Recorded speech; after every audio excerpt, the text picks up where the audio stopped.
સૌથી મહત્વના સમાચાર રાજકોટના ત્રંબા પાસે થયેલી લૂંટ પર મોટો ખુલાસો થયો છે। આંગડિયા પેઢીના કર્મચારી સાથે 34,50,000ની લૂંટ થઈ હતી।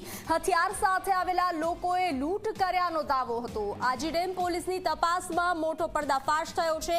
આંગડિયા પેઢીના કર્મચારીએ જ લૂંટનું તરકટ રચ્યું હતું।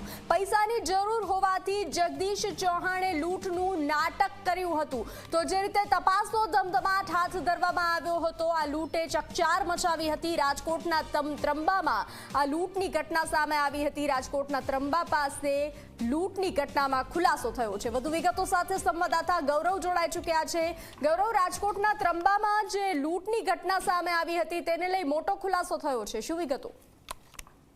ચોક્કસ જ જે રીતના ત્રંબા પાસે ગઈકાલે સાંજે એક લૂંટનો બનાવ છે તે સામે આવ્યો હતો અને પોલીસ દ્વારા તે અંગે જાણ કરતાની સાથે તપાસ શરૂ કરવામાં આવી હતી, નાકાબંધી કરવામાં આવી હતી અને આંગડિયા પેઢીના કર્મચારી સાથે 34,50 લાખની લૂંટ થયાની ઘટના ને લઈ અને ગંભીરતા લઈ અને પોલીસ દ્વારા સતત પેટ્રોલિંગ કરવામાં આવ્યું હતું। હથિયાર સાથે 3 શખ્સો આવી અને લૂંટ ચલાવ્યા હોવાનો યુવક હતો। તેમના દ્વારા આ જગદીશ ચૌહાણ નામનો જે યુવક હતો તેમને વાત છે તે કરી હતી ને ત્યાર પછી પોલીસે મહત્વના પાસાઓ છે તે ચેક કર્યા હતા। આંગડિયા પેઢીનો કર્મચારીએ જ લૂંટનું તરકટ રચ્યું હોવાનું સામે આવ્યું છે।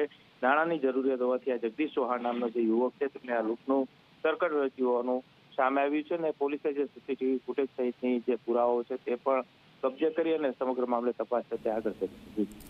જી ગૌરવ, જાણકારી સાથે જોડાવા બદલ આભાર।